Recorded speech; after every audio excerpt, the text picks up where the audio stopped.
Assalamualaikum warahmatullahi wabarakatuh. Perkenalkan, saya Rizka Dwi Yuniawan dari SD Cantang Jaya, Kecamatan Sukaraja, Kabupaten Bogor, Jawa Barat. Saya adalah salah satu peserta calon guru penggerak angkatan 10. Pada video kali ini, saya akan menampilkan penyebaran hasil diseminasi saya, yaitu tentang budaya positif modul 1.4. Disimak ya. Assalamualaikum warahmatullahi wabarakatuh. Selamat siang Ibu.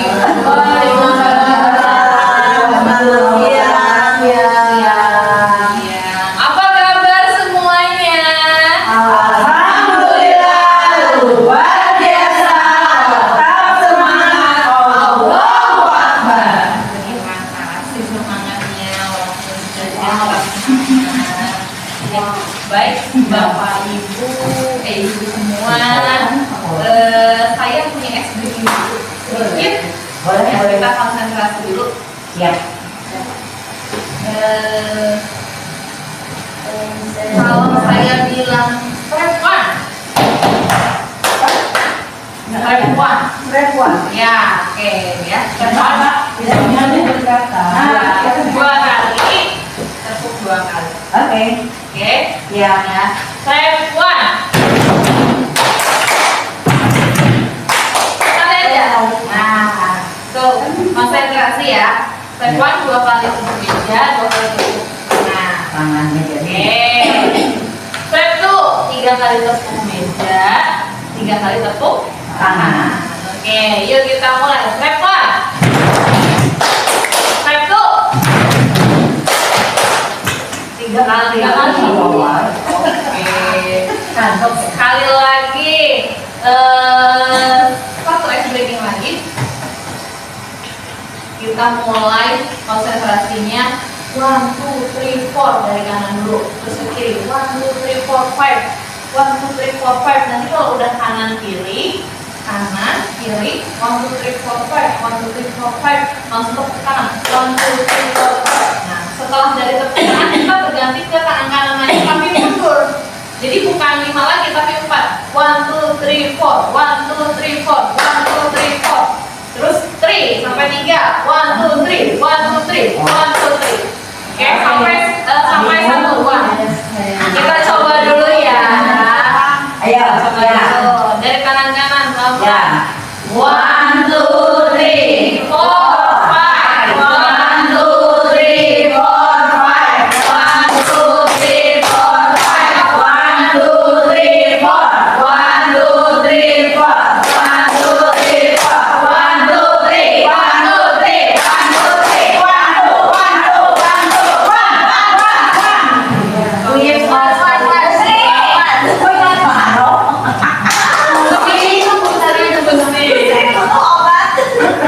Baik, terima kasih semangatnya Bapak Ibu, konsentrasinya. Sebelum saya menjelaskan tentang budaya positif, saya ingin ada perwakilan dari Ibu untuk menyampaikan sambutan.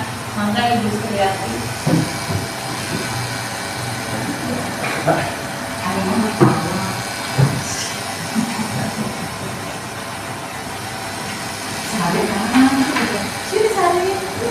Bismillahirrahmanirrahim.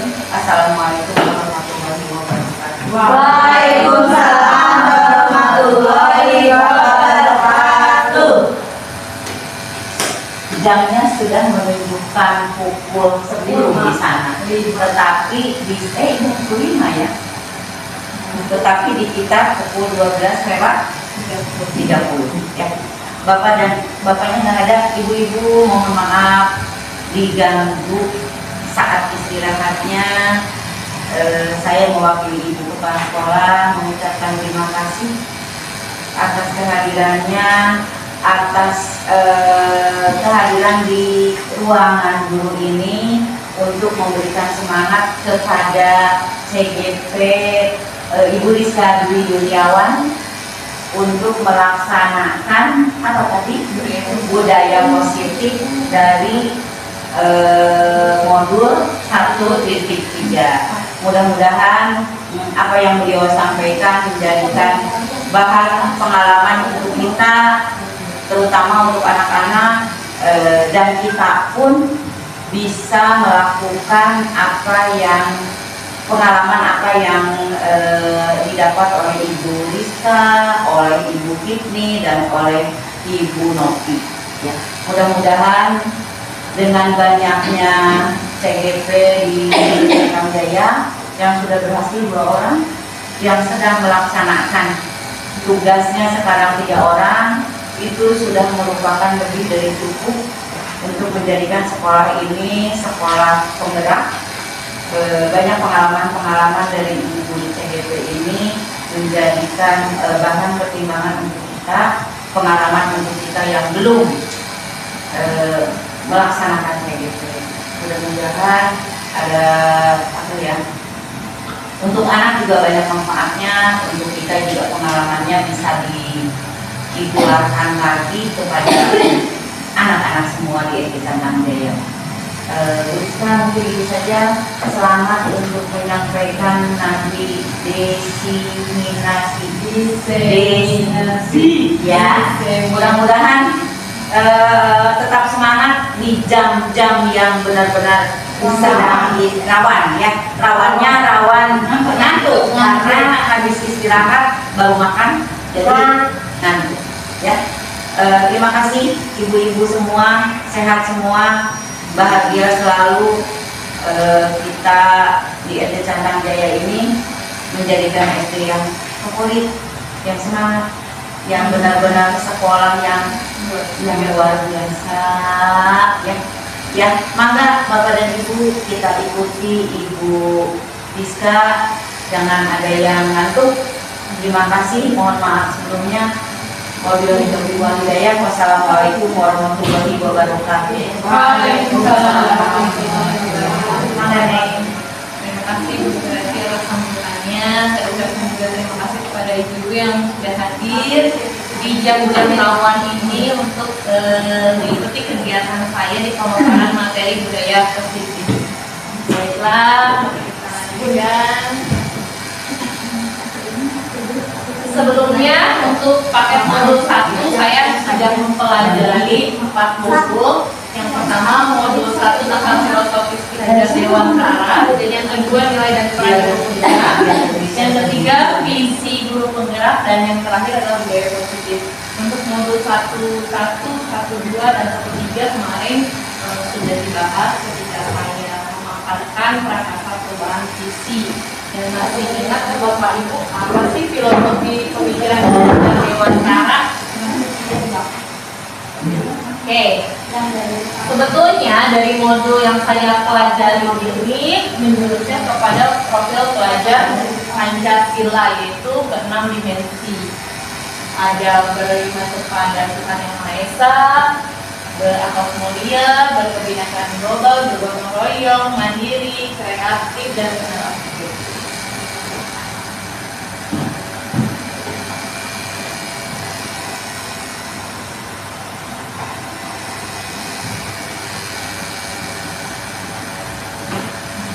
Apa sih isi dari filosofi pemikiran kajian dewantara? Yang pertama, menurut kajian dewantara, pendidikan itu menuntut segala kodrat yang ada pada anak, baik kodrat alam maupun kodrat zaman, agar mereka mencapai keselamatan dan kebahagiaan hidupnya.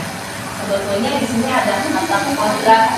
Apa sih kodrat itu? Kodrat alam dan kodrat zaman tuh ada yang tahu bedanya apa? Oh, nggak ada begitu. Ada yang tahu bedanya kodrat alam dengan kodrat zaman? Kodrat alam, Iya, betul jadi.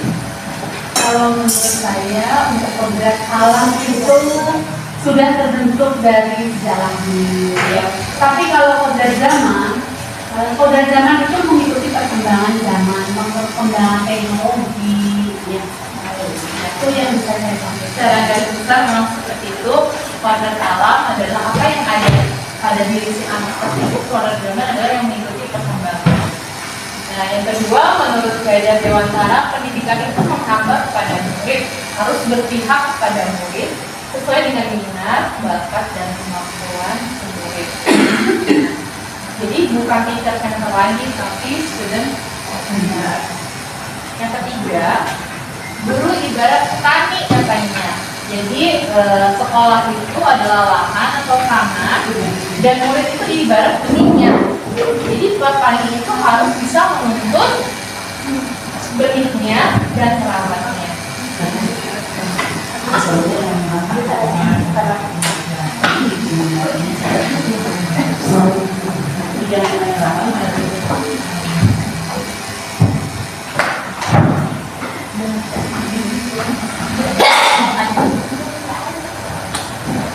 Oke, ini adalah modul 1-2 yang saya pelajari tentang nilai dan peran guru penggerak.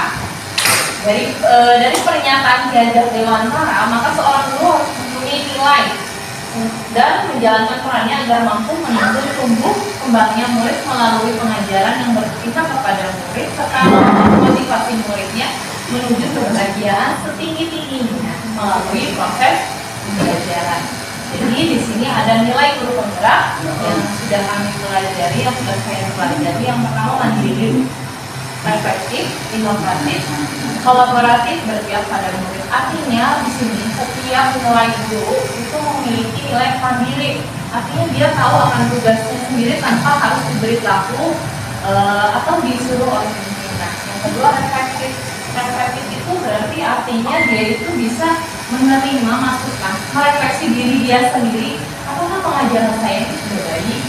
Apakah cara mengajar saya ini sudah menarik bagi anak-anak atau sudah berpihak kepada murid? Yang ketiga inovatif. Inovatif ini berarti dia bisa menerima ide-ide yang baru, ya, berinovasi untuk pembelajarannya. Jadi tidak hanya metode ceramah. Yang keempat adalah kolaboratif. Kolaboratif artinya kita bisa berkolaborasi, bekerja sama baik dengan rekan sejawat maupun dengan anak dan orang tua ataupun dengan pimpinan. Yang kelima adalah berpihak kepada murid. Jadi kita utamakan student center. Kemudian yang saya pelajari juga adalah peran guru penggerak. Yang pertama menjadi pemimpin pembelajaran, menjadi coach bagi guru lain, mendorong kolaborasi, mewujudkan kepemimpinan murid, menggerakkan komunitas aktiviti yang sudah kita jalankan, yaitu komunitas belajar. Lanjut. Nah, ini adalah visi guru penggerak yang minggu lalu ketika saya PU2 kita sudah simak. Visi guru penggerak itu adalah mewujudkan suatu perubahan, diperlukan visi dan langkah yang tepat untuk mencapainya. Visi dapat terwujud jika terdapat kerjasama dengan semua warga sekolah. Oleh karena itu, dalam mewujudkan visi diperlukan langkah konkret menggunakan metode intuisi apresiatif dengan tahapan baja. Baja itu kalau ada itu bagian. Nah, kalau di sini bagiannya ada panjangannya B yang bagian kanan, pertanyaan yang artinya ambil pelajaran, G ganti, J jabarkan, A atau ekspektasi. Jadi visi itu adalah impian, ya. Apa yang kita impikan dari sekolah ini untuk di masa yang akan datang, untuk sekolah dan untuk anak-anak. Kemudian budaya positif. Nah, dari tahapan Darja tersebut akan muncullah kebiasaan-kebiasaan positif di sekolah yang kita kenal dengan budaya positif. Nah, ini akan menimbulkan rasa aman dan nyaman pada murid dalam proses pembelajaran. Budaya positif juga dapat mendorong murid untuk mampu berpikir, bertindak, dan mencipta sebagai proses memerdekakan dirinya sehingga murid lebih mandiri dan bertanggung jawab. Jadi ketika visinya sudah muncul, kita terapkan budaya positif. Konsep utamanya untuk di seminar hari ini adalah budaya positif. Yang akan kita bahas adalah disiplin positif, nilai kebijakan, motivasi perilaku, hukuman dan penghargaan, keyakinan kelas, kebutuhan dasar, posisi kontrol, dan seterusnya restitusi.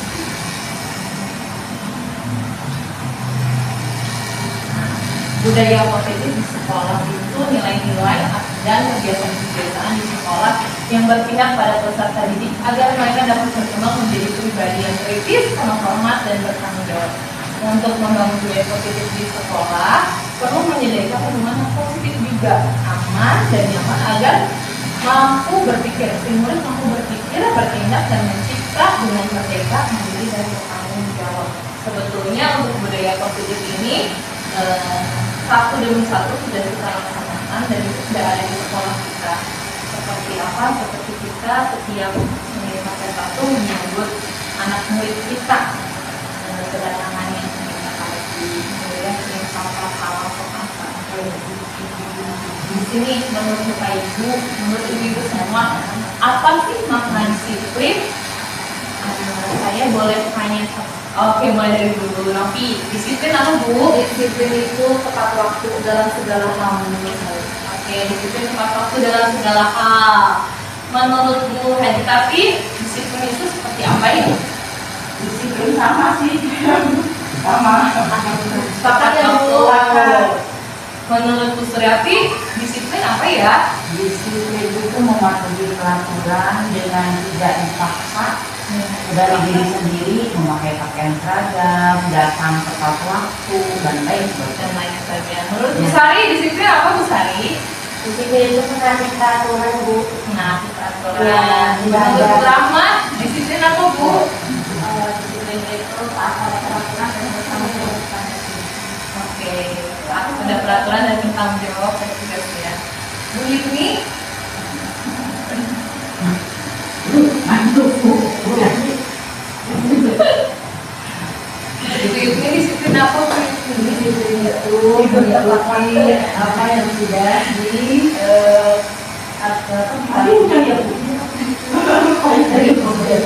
diatur oleh sekolah, tapi aturan itu harus keluar dari diri sendiri, tidak dibalikkan dengan yang lain. Menurut Bu Alisa disiplin apa ya Bu Alisa? Disiplin itu menaati peraturan yang telah dibuat dan telah disepakati. Oke, menurut Bu Is, disiplin apa ya Bu? Disiplin itu menaati peraturan, semuanya dari sikap, perilaku, terus tepat waktu. Menurut Bu Saifi disiplin? Disiplin itu melaksanakan peraturan yang berada tanpa dipaksakan dan penuh dengan tanggung jawab. Dan yang terakhir menurut Bu Sri, disiplin itu apa sih? Kalian kata tertib yang harus dilakukan atau dilakukan. Baiklah, semua jawaban itu benar ya. Nah, disiplin itu berasal dari bahasa Latin disciplina yang artinya belajar. Makna dari kata ini berkonotasi dengan disiplin diri dari murid-murid Socrates dan Plato. Disiplin membuat orang menggali potensinya menuju sebuah tujuan apa yang dia hargai. Namun dalam budaya kita makna disiplin telah berubah menjadi sesuatu yang dilakukan seseorang pada orang lain untuk mendapat kepatuhan. Kecenderungan adalah menghubungkan kata disiplin dan dengan ketidaknyamanan bukan dengan apa yang kita hargai atau pencapaian atau keputusan lainnya. Jadi betul apa yang Ibu utarakan, disiplin sejauh ini adalah seperti itu, yang dapat tertib, yang harus dipatuhi bertanggung jawab. Nah, disiplin adalah kemampuan memerintah diri sendiri dalam mengontrol dan menguasai diri untuk memilih tindakan yang mengacu pada nilai-nilai yang kita hargai dengan penuh tanggung jawab. Nilai-nilai yang kita hargai dan nilai-nilai. Nah, nilai-nilai apa sih yang dimaksud di sini adalah nilai-nilai yang bersifat kebajikan, sifatnya positif. Nah, untuk manusia tujuannya mulia yang dicapai terjadi di situ. Nilai kebajikan ini untuk Indonesia itu kita kenal dalam hal itu profil belajar Pancasila. Saya ambil ini sebetulnya masih ada yang lain lagi nilai kebajikannya. Ya, di sini ada iman, mandiri, bernalar kritis, berpendidikan global, berpengayom, kreatif.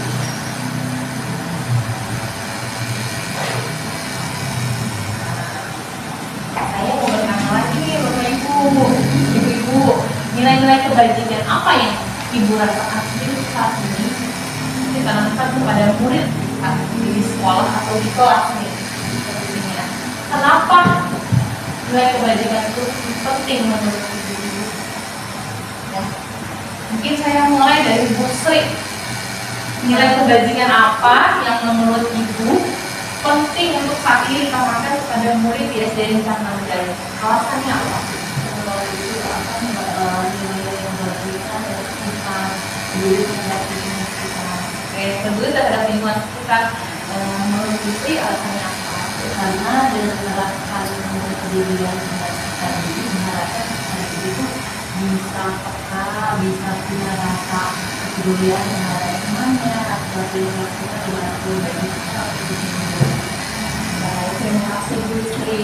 Jadi nilai yang menurut Bu Sri perlu diperjuangkan, nilai kebajikannya adalah peduli terhadap lingkungan. Baik. Menurut Bu Saifi, dengan pertanyaan ini nilai kebajikan apa yang perlu dilakukan kepada anak SD Intan Jaya? Masih berlanjut dengan itu ya. Baik. Kepekaan ya, peka, kita menanamkan kepekaan pada peserta didik kita, murid-murid kita, peka dengan temennya, misalnya temennya itu di saat membutuhkan bantuan kita tanpa disuruh, tanpa diperintah, jadi dia sadar diri, dia sadar untuk jadi dia peka. Terus peka pada orang, pada guru, bahwa guru itu harus dihormati. Terus misalnya di saat di dalam kelas itu, di saat guru itu menjelaskan pembelajaran, murid itu tidak ngobrol sendiri, tidak bercanda sendiri. Nah, disitulah rasa pekanya. Dan di saat di luar kelas, dia peka, misalnya di teras itu kotor, dia peka, oh ini supaya bersih, apa yang tidak nyaman dilihatnya itu dia peka tanpa diperintah. Itu jadi untuk saat ini kalau saya pribadi ya, itu rasa peka, rasa didik perlu kita lanjutkan, kita budayakan. Oke, berarti nilai kebajikannya kebersihan ya Bu ya. Ibu tidak bersih tentang lingkungan ya, misalkan menurut Ibu tentang Kalau saya karakter karena karakter ya. Kalau saya karakter, karena kalau karakter itu ujung tombak dari semuanya, karena mau pintar bagaimana, mau dia cerdas seperti apa, mau terampil, mau inovatif, kreatif. Kalau misalnya adabnya atau karakternya gak bagus, rasanya makanya kita sebagai itu harus menanamkan tidak hanya prestasi, kemudian kognitif, afektif, kelompok, tapi juga karakternya harus didahulukan. Jadi membudayakan karakter ya Bu ya. Menurut Bu Hipni, karakter apa yang harus kita wujudkan, yang kita tonjolkan? Dari sekian banyak karakter kan itu banyak sekali ya. Menurut Bu Hipni, karakter apa yang perlu kita tonjolkan di SD Intan Jaya ini? Kalau saya sih melihatnya karakter sopan dan santun ya, karena biasanya kalau lihat dari zaman sekarang sopan santun itu sepertinya sudah mulai memudar ya. Terutama yang mungkin di sekolah anak terlihat sopan dan santun, tapi ketika di luar bergaul dengan orang luar, kita tidak pernah tahu ya. Mungkin kalau misalnya karakternya memang sudah ditanamkan dari awal, pasti akan muncul kuliah dari kanan. Baik, terima kasih Bu Hipni. Untuk Bu Novi, bagaimana? Tadi kita sudah mengangkat dari saya.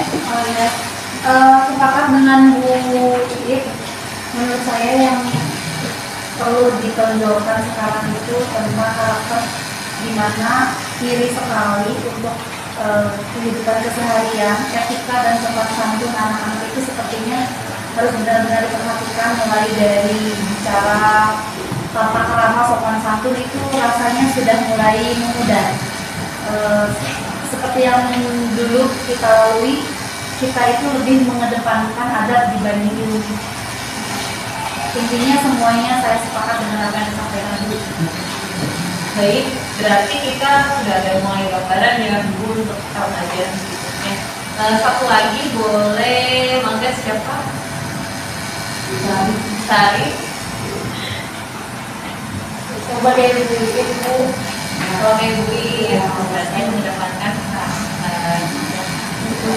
baik, berarti untuk nanti ke depannya ketika pelajaran mungkin kita mulai terapkan, kita lebih menunjukkan karakter sopan dan santunnya, tidak hanya peduli terhadap lingkungan, terhadap kebersihan, tapi sopan dan santunnya ya.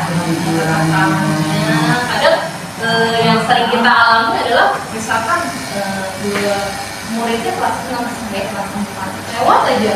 Iya. Paling begitu ya. Sering. Iya, sering karena menganggap itu bukan Satu kali belajar lagi. ya. Ada juga terjadi kepada anak murid saya sekarang kelas 4 itu kejadian Bu Saifi minta tolong sebetulnya waktu itu ya Bu Saifi ya minta tolong untuk disapukan tangganya karena memang kebetulan kelas saya lagi duduk-duduk manis ya Bu ya.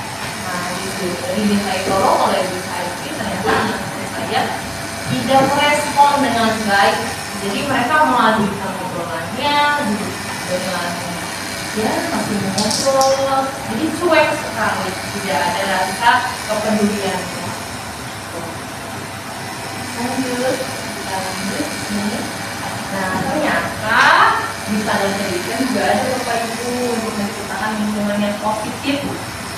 Jadi, setiap warga sekolah dan pemangku kepentingan perlu saling mendukung, menghayati dan menerapkan nilai kewajiban yang telah disepakati bersama. Untuk dapat menerapkan tujuan mulia tersebut, maka seorang pemimpin pembelajaran perlu berjiwa kepemimpinan sehingga dapat mengembangkan sekolah dengan baik agar terwujud suatu budaya sekolah yang positif sesuai dengan standar kompetensi pengelolaan yang telah ditetapkan. Jadi, menurut standar pendidikan nasional ya tadi 6 dimensi sosial belajar internasional. Tujuan mulia dari penerapan disiplin positif adalah agar terbentuk murid-murid yang berkarakter, dari sipil, santun juga sebagai bertanggung jawab dan merupakan pembelajar sepanjang hayat sesuai dengan standar kompetensi lulusan yang diharapkan. Kemudian kita masuk ke dari motivasi. Semua perilaku manusia itu punya tujuannya. Yang pertama, untuk menghindari ketidaknyamanan atau hukuman. Apa yang akan terjadi apabila kalian tidak melakukan ini? Kalau misalkan kita ada untuk diri kita sendiri ya, untuk bawa kamu untuk anak yang besar. Ya, apa yang akan terjadi apabila kalian tidak melakukan? Mungkin kita refleksi diri. Itu ya, nah itu motivasi dari Tuhan. Yang kedua, untuk mendapatkan imbalan dari orang lain atau institusi. Seperti mungkin kita nih datang maka sering terlambat atau tepat waktu atau mungkin lebih awal ya itu yang saya dapatkan apabila saya melakukannya.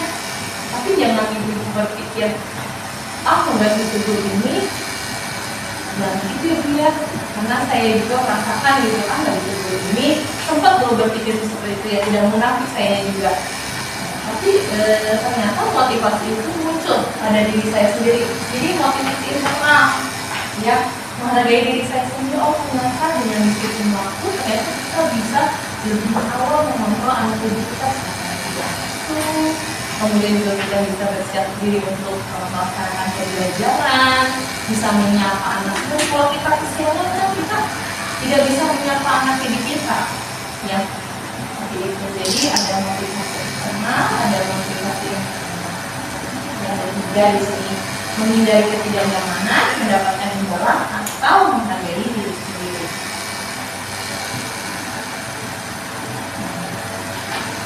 Pertanyaan lagi nih Bu, banyak pertanyaannya. Menurut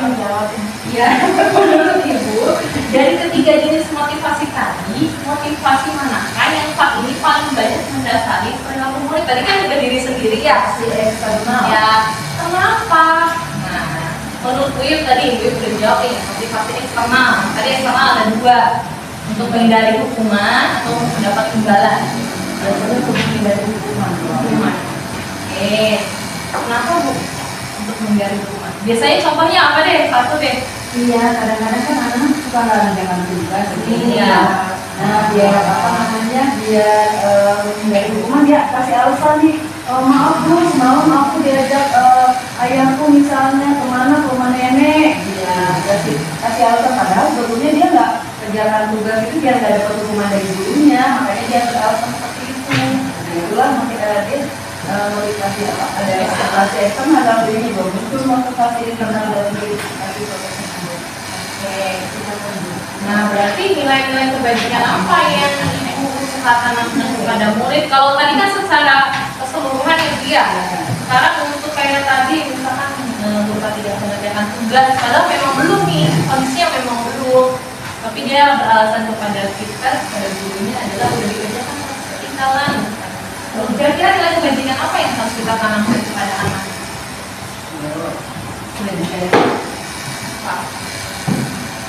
Nilai kebaikannya, nilai positifnya yang perlu kita tanamkan. Tanggung jawab. Ya. Tanggung jawab. Ya. Disiplin, bertanggung jawab. Nah, itu dia. Kita masuk ke kebutuhan dasar manusia. Di sini ada 5. Kadang suka ada anak yang mencari perhatian pada gurunya. Benar. Ya. Di sini tuh dia mencari kebutuhan dia. Kita juga sebagai guru punya kebutuhan. Setiap manusia punya kebutuhan. Dan kebutuhan dasar manusia. Yang pertama ada bertahan hidup. Kita bertahan hidup ini. Ya. Terus ada cinta kasih sayang yang ingin diterima. Ya. Yang ketiga penguasaan. Yang keempat kebebasan dan yang kelima kesenangan. Ini dia 5 kebutuhan dasar manusia. Pertama itu kita butuh makan dan minum, bertahan hidup, ya. Kemudian kita dapat sayang itu kita ingin diakui. Penguasaan, salah satu contoh penguasaan apa kira-kira? Aku ada sampai pengen berpuasa. Bertahan hidup, makan. Kita dapat sayang, diterima, diakui, ya.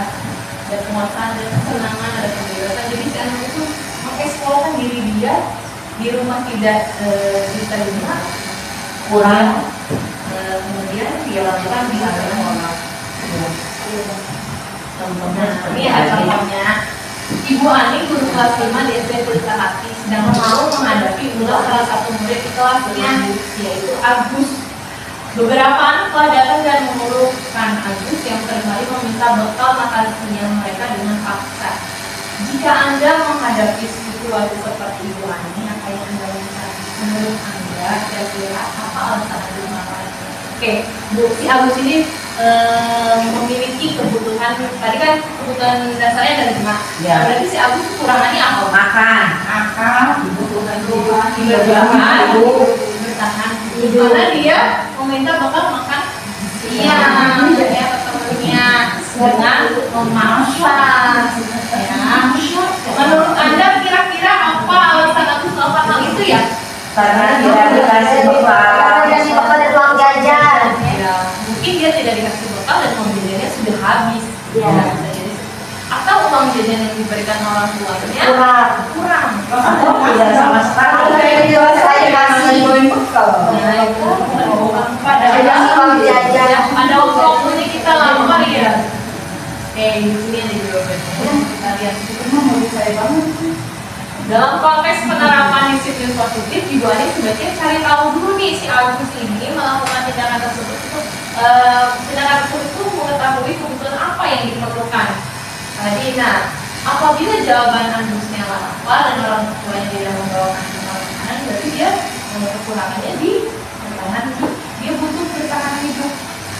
Tapi kalau si Agus dia jawab senang Bu, supaya teman-teman memperhatikan Agus, berarti yang dia butuhkan adalah cinta dan kasih sayang. Dia pengen diterima. Terus kalau jawaban Agusnya dia merasa hebat karena temannya jadi takut, supaya temannya jadi takut dan nurut gitu dengan keinginannya, dia butuhnya itu penguasaan. Dia pengen ada pengakuan atau pengakuan. Apabila Agus menjawab karena dia merasa bosan dengan bekal yang dibawakan ibunya, karena selalu membawakan bekal yang sama, berarti kebutuhannya Agus adalah kebebasan. Iya, Dia mau pilih. Dan yang terakhir, jika jawaban Agus karena iseng aja dia ingin menikmati ekspresi temannya yang kesal, berarti si Agus belum kesenangan. Ya.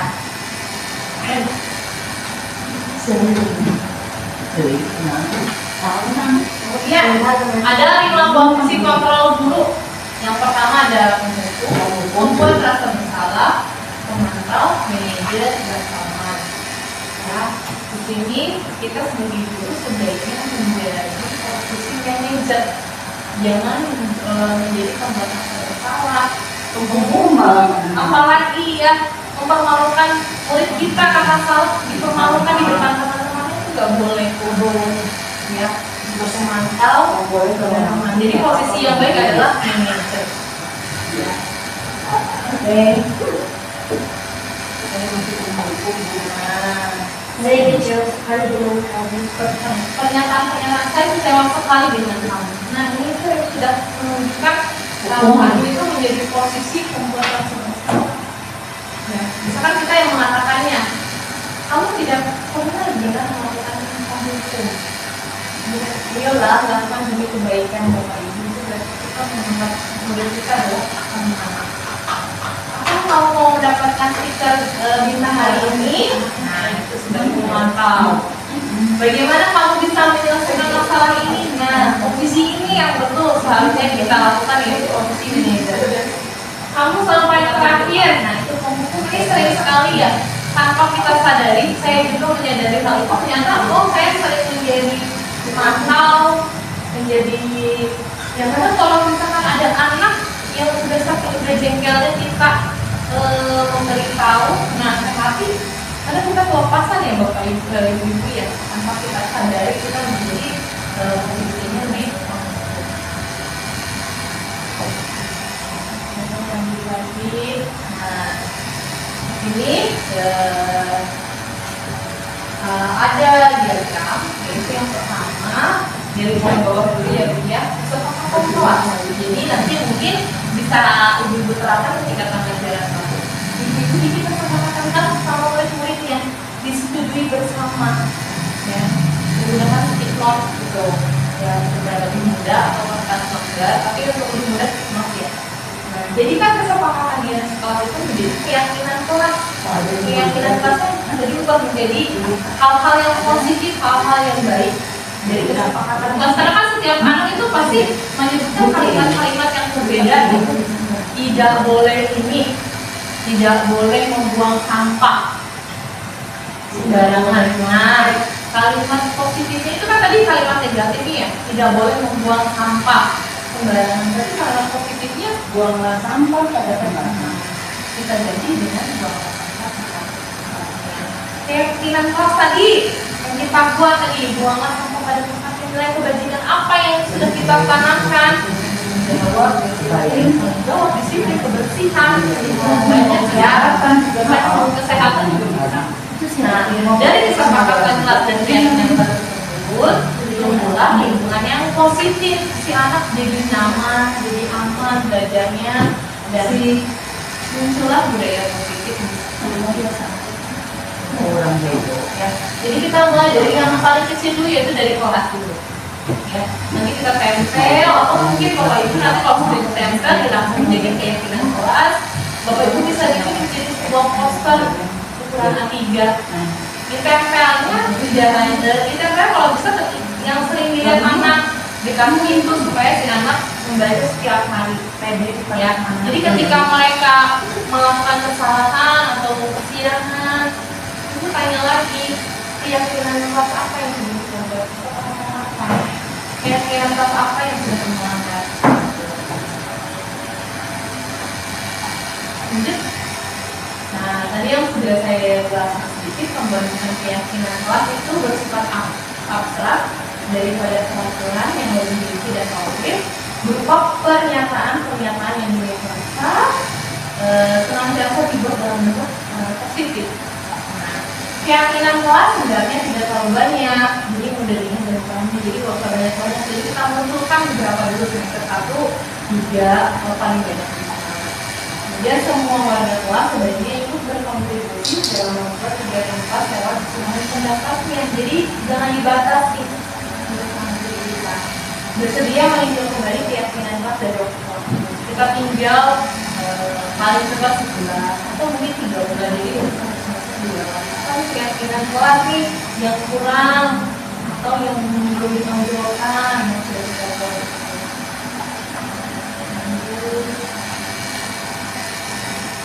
Tadi yang sudah dijelaskan ya, Selalu kembalikan buku pada tempatnya. Keyakinan kelas atau klik kebajikan yang dituju.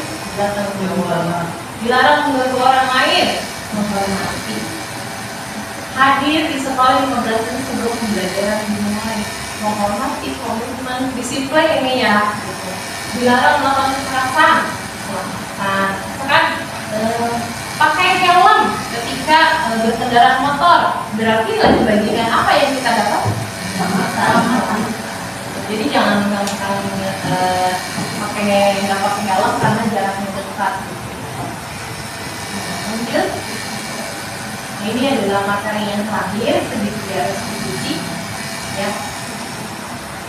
Segitiga resolusi itu yang pertama adalah proses menciptakan kondisi bagi murid untuk bisa memperbaiki kesalahan mereka sehingga mereka bisa kembali pada kelompok mereka dengan karakter yang lebih kuat. Nah, di sini ada 3 caranya. Ada 3 caranya. Yang pertama, di sini kamu punya alasan. Nah, ini adalah pertanyaan-pertanyaan yang misalkan dari bagian-bagiannya. Ada menanyakan keyakinan, kemudian tentang dengan identitas, ada target kehidupan. Setiap orang pasti pernah melakukan kesalahan yang dulunya, tapi nanti di kita juga. Pertama, menstabilkan identitas. Ya, itu bisa menggunakan kalimat-kalimat seperti ini karena tidak ada manusia yang sempurna. Ya, kamu bermaksud lagi seperti itu. Kita bisa menyelesaikan ini.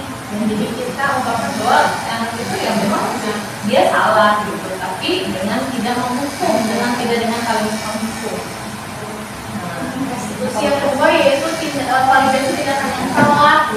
Kamu pasti punya alasan mengapa melakukan hal itu.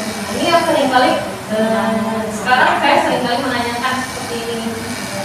Kamu pasti punya alasan mengapa melakukan hal itu.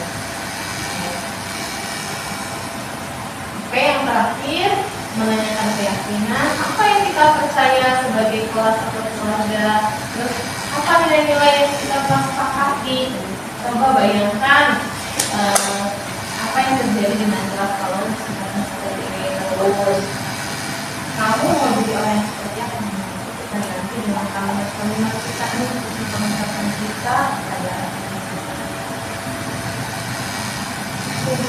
selesai.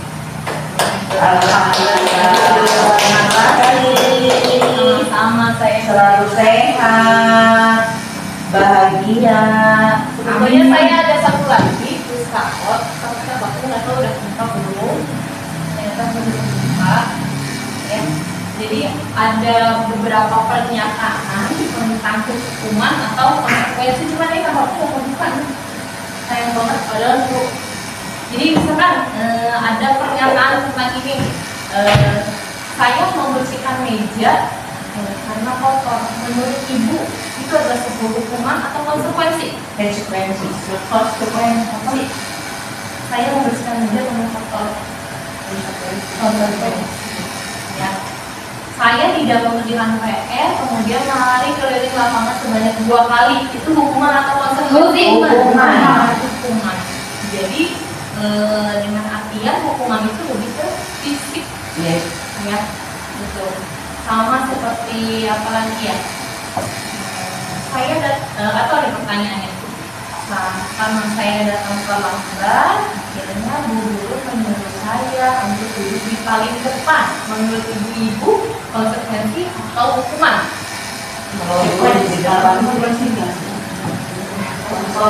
Kadang kan anak ada yang tidak mau di paling depan, tidak mau itu jarang banget. Kalau yang mau di depan itu jarang banget. Emaknya yang pengen depan. Iya, mungkin tapi biasanya kan kerja yang di depan. Oh, alhamdulillah ya bu. Iya, Kalau saya bukan emaknya yang pengen anaknya duduk di depan. Iya, kalau berpindah tuh Aku juga pengen duduk di depan. pengen duduk di depan. Sebaiknya sih kita terapkan rolling ya supaya anak-anak itu nggak bosan. Begitu kalau dulu saya suka di Pak, mata saya nggak kelihatan kalau di paling belakang, saya minta duduk di tengah-tengah, kalau di depan juga saya selalu gitu. Cuman mulai dulunya itu Kita rolling aja deh biar lebih enak. Iya. Biar merasa langsung Aman. aja dari sudut pandang paling belakang ke kanan, ke kiri. Tidak ada pengecualian. Iya, betul. Tidak ada Kalau di kelas saya nih yang berkacamata pasti saya taruh di depan, walaupun rolling dia rollingnya paling geser sana atau sini kanan kiri. iya karena dia udah punya masalah dengan kacamata, kasihan kalau ditaruh di belakang Nanti dia merasakan dari sudut pandang yang iya tetap dari sana sih ya, tapi itu kan kita prioritaskan di sini iya kita prioritaskan ya Iya lah, tidak sama. ya kan kita saling sharing itu aja lah yang dikerjakan. Oke lah, kalau tidak ada, saya minta dulu ke pertemuan dulu ya. Sedikit aja, cuma 6 menit kok.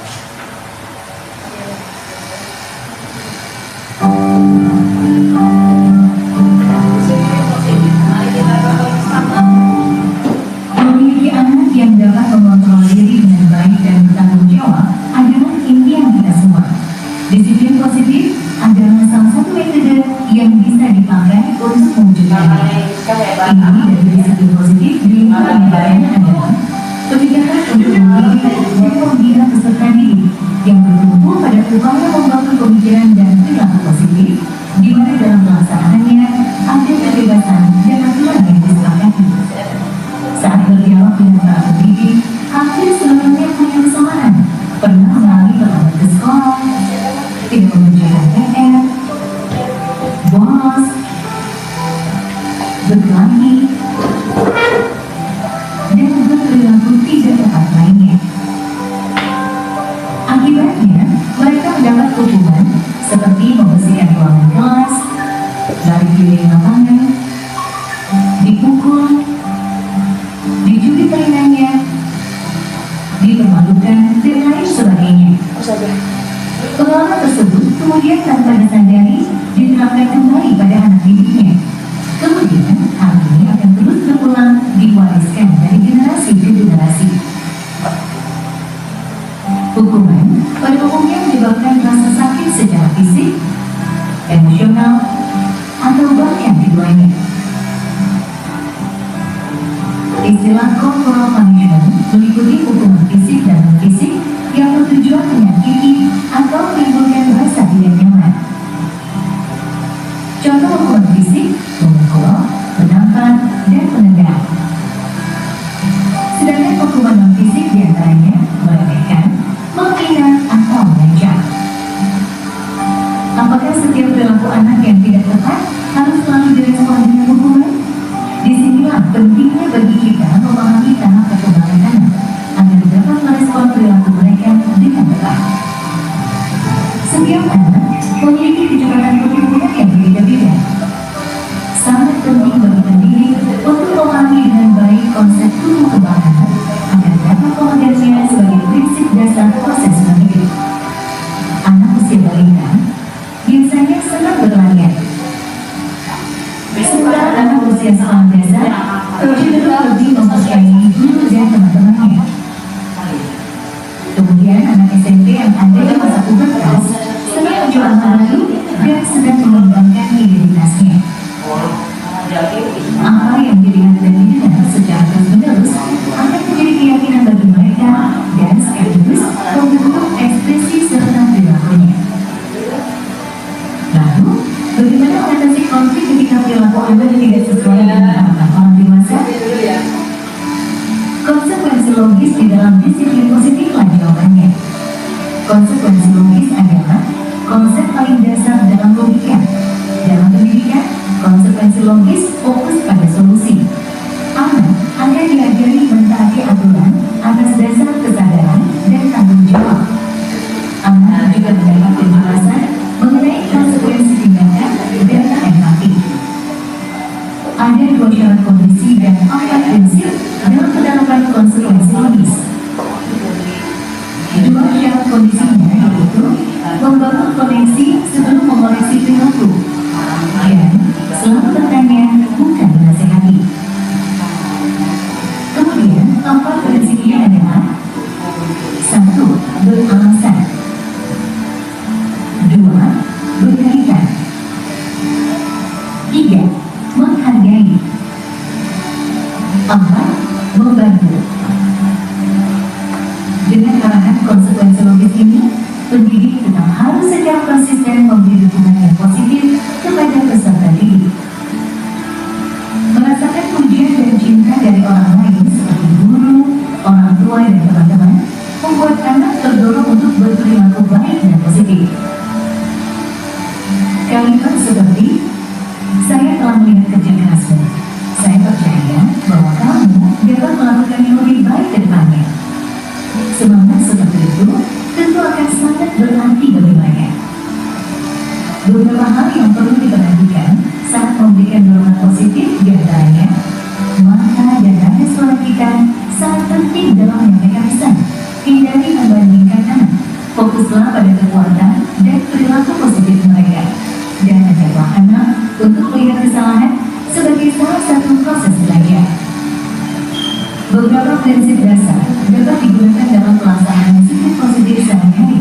Di antaranya yaitu, pastikan kita selalu mendengarkan sebelum memberikan pendapat atau keputusan. Bedakan antara perilaku dengan kepribadian anak. Kembangkan rasa saling menghargai. Jangan sungkan memberikan dukungan atau pujian. Dan pastinya, gunakan konsekuensi logis dalam mengatasi perilaku anak. Semua upaya yang kita lakukan bertujuan untuk membuat lingkungan berkembang dan belajar yang inklusif, aman, dan nyaman bagi anak. Situasi kondusif diharapkan dapat mendorong mereka mencapai prestasi yang setinggi-tingginya. Pendidikan disiplin positif sejauh ini telah menjadi metode yang mendukung agar anak dapat bertumbuh sesuai dengan potensinya. Dan dalam bertanggung jawab atas pilihannya.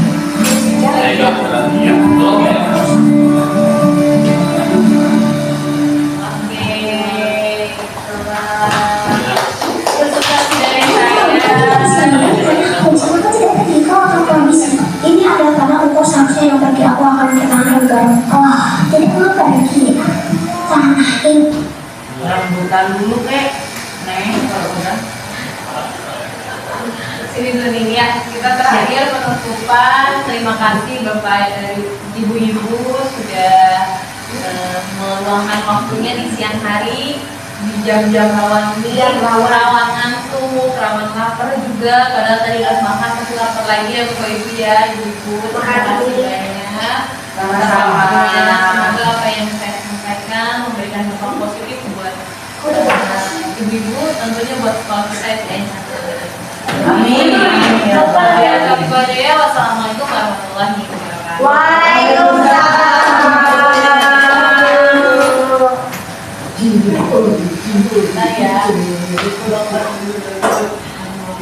Sebentar. Masih kuat tuh?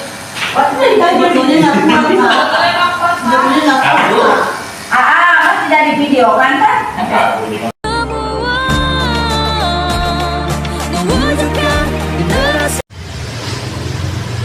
Assalamualaikum warahmatullahi wabarakatuh. Perkenalkan, saya Bu Saifi. Saya adalah partner Bu Rizka. Bu Rizka ngajar di kelas 4A dan saya di kelas 4B. Setelah kegiatan diseminasi yang telah disampaikan oleh Bu Rizka 2 hari yang lalu, alhamdulillah penerapannya benar-benar kami laksanakan, dan disitulah kita sebagai guru, kita bisa membimbing, mengarahkan peserta didik untuk lebih bersikap, beradab, bersikap yang baik pada temannya, pada adik kelasnya, dan pada gurunya juga. Pada intinya anak-anak itu butuh bimbingan. Setiap anak pasti punya karakter masing-masing. Sebagai guru, kami harus bisa menempatkan diri di posisi peserta didik tersebut. Nah, dengan adanya diseminasi kemarin, kita semua jadi terbuka. Oh, ini yang diseminasinya, yang ini yang positif, ini yang kurang baik. Nah, disitulah kita sebagai guru harus bisa memilih dan memilah mana yang baik kita terapkan pada peserta didik dan mana yang tidak kita buang jauh-jauh. Disitulah sehingga saya punya pengalaman baru. Oh, selama ini jadi saya refleksi diri. Oh, selama ini yang saya lakukan ternyata belum tepat. Nah, disitulah dengan adanya diseminasi kemarin itu saya jadi terbuka hati saya, terbuka pikiran saya untuk berbuat yang lebih baik lagi pada peserta didik yang saya bimbing dalam belajar. Terima kasih, itu yang bisa saya sampaikan dan yang bisa saya terapkan nanti, bukan nanti, bahkan saat setelah selesai diseminasi kita langsung terapkan. Terima kasih. Wassalamualaikum warahmatullahi wabarakatuh.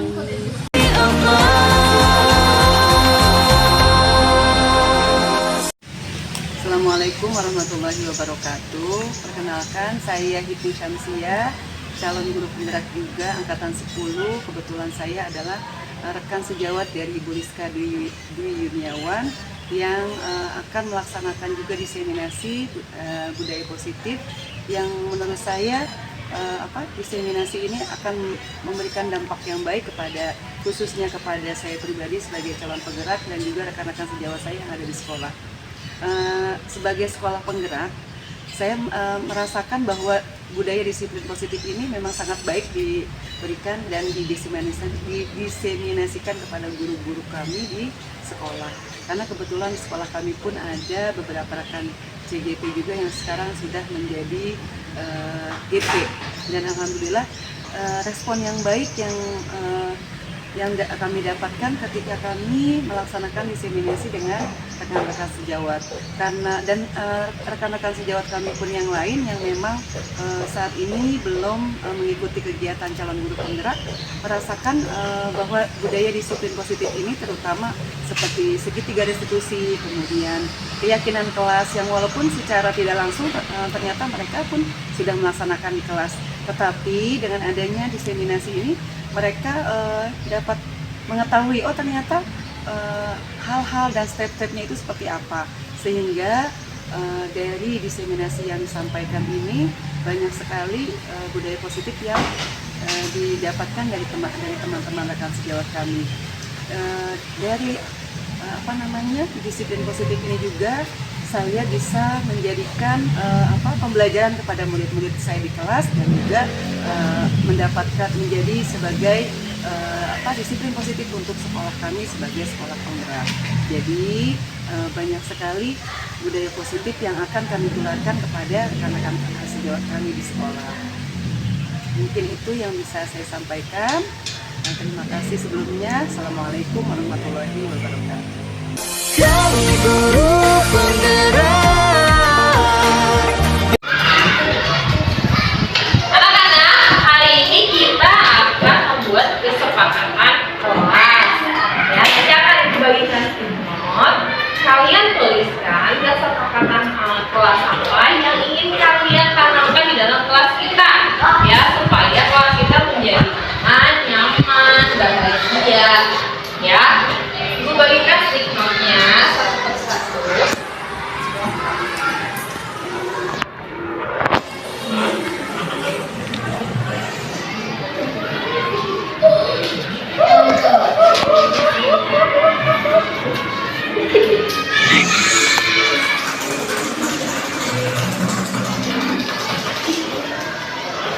Silakan ditulis menurut kamu kesepakatan kelas apa yang kamu yakini supaya kelas kita menjadi aman, nyaman, bahagia.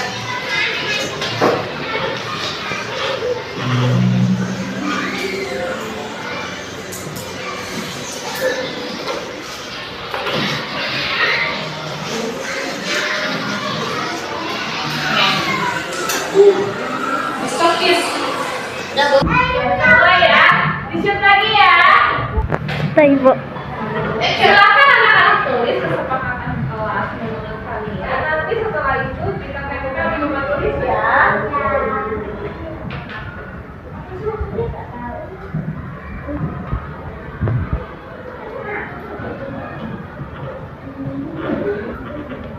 Sudah selesai? Silakan mulai dari barisannya Kumala. Ayo, tempel di depan sini. Nanti kita buat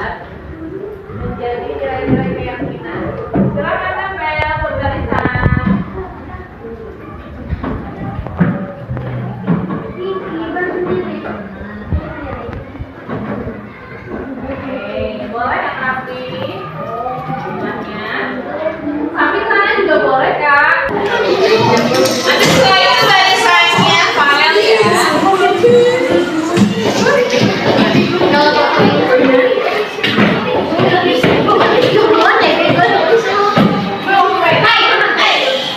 Boleh barisan yang paralel sebelah.